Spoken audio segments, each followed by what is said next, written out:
वो इंसान जो सोसाइटी में हो रहे इनजस्टिस के खिलाफ अपनी आवाज उठाने से कभी नहीं चूकता। वो इंसान जो हमेशा कहते हैं मैंने अपना होमवर्क अच्छे से किया है। वो इंसान जो पैनल में कभी भी रूड नहीं होते, लेकिन हाँ कुछ झूठी या फिर फॉल्स इंफॉर्मेशन सुन भी नहीं सकते। Hey everyone, I'm Ananya Shrivastava and welcome to our YouTube channel V for Innovative। Journalism ने हमें बहुत ही बेहतरीन और सक्सेसफुल जर्नलिस्ट दिए हैं कि जिनकी जितनी तारीफ की जाए उतनी कम है। और आज के इस वीडियो में मैं ऐसे ही एक सक्सेसफुल और बेहतरीन जर्नलिस्ट के बारे में बात करने वाली हूँ। आज के इस वीडियो में मैं आपको बताऊंगी Indian journalist Ravish Kumar sir की पूरी लाइफ और सक्सेस स्टोरी के बारे में। So let's start. वीडियो में आगे बढ़ने से पहले अगर आपने हमारे चैनल को सब्सक्राइब नहीं किया है तो करो, hit the bell icon and select all. नमस्कार, मैं रवीश कुमार। भले ही आप मुझे भी ना देखें, लेकिन टीवी कम देखिए। बहुत से लोग अब सोशल मीडिया पर उन चैनलों की करतूत को लेकर लतीफा बना रहे हैं। एक तो पहले श्रीदेवी की दुखद मौत हुई, उसके बाद हर चैनल ने श्रीदेवी को अपने अपने हिसाब से मारा और उसे हर देखने वाले ने, हर दर्शक ने लतीफा बनाकर अपने हिसाब से आगे मारा। नमस्कार, मैं रवीश कुमार। आप देख रहे हैं देश की बात 6 से 7। जरा देश की तरफ भी देख लीजिए। यूपी सरकार ने प्रयागराज के एसएसपी अभिषेक दीक्षित को निलंबित कर दिया है। कानून व्यवस्था में लापरवाही और भ्रष्टाचार के आरोप में सस्पेंड कर दिया। रवीश कुमार सर एक इंडियन जर्नलिस्ट, ऑथर और मीडिया पर्सनालिटी हैं। ये एनडीटीवी इंडिया के सीनियर एग्जीक्यूटिव एडिटर हैं और प्रोग्राम्स होस्ट करते हैं जैसे कि एनडीटीवी का फ्लैगशिप वीकडे शो प्राइम टाइम, हम लोग, रवीश की रिपोर्ट और देश की बात। रवीश सर का जन्म 5 दिसंबर 1974 को मोतिहारी, बिहार, इंडिया में हुआ था। उनका एक अपर कास्ट कम्युनिटी भूमिहर ब्राह्मण से ताल्लुक है। मोतिहारी इंडिया का एक गरीब क्षेत्र है जहां लोगों को पॉलिटिकल आइडियोलॉजीज के बारे में इतनी जानकारी नहीं है। रवीश सर की बिहार से दिल्ली तक की जर्नी काफी हार्ड और टफ रही है और तो और इंडिया में काफी यूथ के इंस्पिरेशन है ये। इन्होंने अपनी हाई स्कूल एजुकेशन पूरी करी है लोयोला हाई स्कूल से जो पटना में है। अपनी हायर एजुकेशन के लिए ये दिल्ली चले गए थे।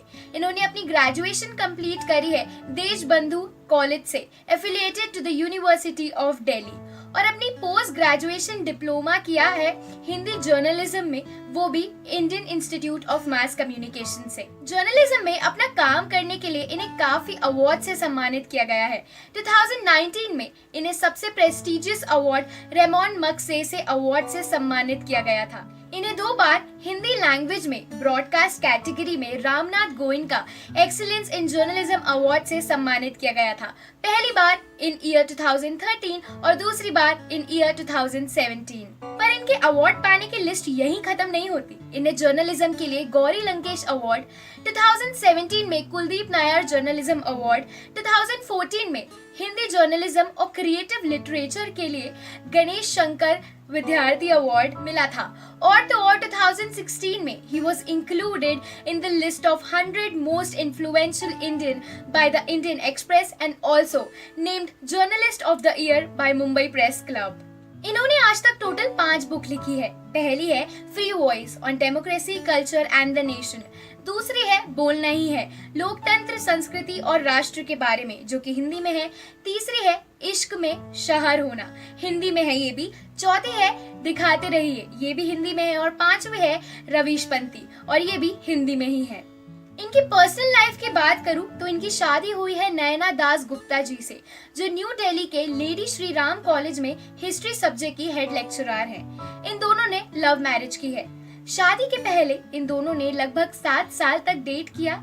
और क्योंकि रवीश सर एक अपर कास्ट के हैं और नैना बंगाली कम्युनिटी से बिलोंग करती है, इनकी शादी में काफी तकलीफें आई थी क्योंकि ये इंटरकास्ट मैरिज होने वाली थी। लेकिन वो कहते हैं ना, प्यार किया तो डरना क्या। रवीश सर उनके पेरेंट्स के ना मानने के बावजूद भी अपनी जिद पर अड़े रहे और आज ये दोनों साथ हैं और इनकी 2 बेटियां हैं। ये आज इतने फेमस हैं, उसके पीछे की मेहनत उनकी सैलरी में नजर आती है। इनकी पर मंथ की सैलरी है 18 लाख रुपीज। रवीश सर को उनके जर्नलिज्म के लिए पास्ट में कई बार डेथ थ्रेट्स भी मिले हैं। अब मैं आपको रवीश कुमार सर के बारे में कुछ ऐसी बातें बताती हूँ, कुछ ऐसे फैक्ट्स बताती हूँ जो शायद ही आपने कभी सुने होंगे। इनको अमिताभ बच्चन सर बहुत पसंद है और तो और इनके फेवरेट सिंगर्स हैं लता मंगेशकर जी, किशोर कुमार जी, मुकेश जी और मोहम्मद अजीज जी। इनके प्राइम टाइम शो में ये अक्सर अपने यूनिक मोनोलॉग्स के कारण बड़े ही फेमस हैं। जैसे कि इनका एक मोनोलॉग था जिसमें इन्होंने कहा था कि I have been saying for months that there are mobs around India who are just waiting for a signal. If you don't heed this warning now, then one day soon, these groups will drag you away too. Either to kill you or to get you to kill someone in their names. Ravish sir बताया करते थे कि दिल्ली जाने से पहले वो केवल 3 बड़े शहरों में घूमने गए थे, लखनऊ, जमशेदपुर और रानीखेत। जब देशबंधु कॉलेज में इन्होंने एडमिशन लिया था तो इनके मेंटोर्स ने इन्हें बहुत सी चीजें सिखाई थी, जैसे कि इंग्लिश में बात करना, टेबल पर खाना खाना, टाई पहनना और लड़कियों से कैसी बातचीत की जाती है वो भी। इन्होंने सिविल सर्विस एग्जाम के लिए काफी बार ट्राई किया, लेकिन सिविल सर्विस एग्जामिनेशन कभी क्रैक नहीं कर पाए। दिल्ली आने के बाद रवीश सर केवल एक चीज से डरते थे और वो था उन लोगों से जो इंग्लिश बोलते थे।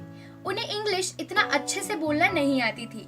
उनके लैंडलॉर्ड शर्मा जी उनसे अक्सर कहा करते थे और उनको इंग्लिश सीखने की एडवाइस देते थे, लेकिन इनकी बैचलर्स डिग्री खत्म होने तक भी उनकी इंग्लिश इतनी इम्प्रूव नहीं हो पाई। इन्होंने कुछ ऐसी लीड स्टोरीज कवर की हैं जिसके कारण ये काफी फेमस है, जैसे कि ये ऑर्डिनरी इंडियन लाइफ्स को बड़ी ही शालीनता के साथ पेश करते हैं। रवीश की रिपोर्ट का पहला एपिसोड था पहाड़गंज के ऊपर और उसमें इन्होंने इस सिटी के उस पहलू के बारे में बताया था जो लोगों के सामने कभी आया ही नहीं था, और वो भी एकदम लेमैन लैंग्वेज में। ये अक्सर कहा करते हैं कि टीवी न्यूज नहीं देखना चाहिए क्योंकि आधे से ज्यादा टीवी रिपोर्टिंग जो होती है वो बायस्ड होती है। इनके भाई ब्रजेश कुमार पांडे जी बिहार के पॉलिटिशियन है और इंडियन नेशनल कांग्रेस के मेंबर भी। रवीश सर का अपना खुद का एक ब्लॉग है जहां वो अक्सर वो आर्टिकल्स पब्लिश करते हैं जिसमें असंख्य इश्यूज कवर करते हैं, mostly in the form of satires. Ravish sir और इनके शोज को केवल पब्लिक ही नहीं बल्कि क्रिटिक्स भी काफी पसंद करते हैं।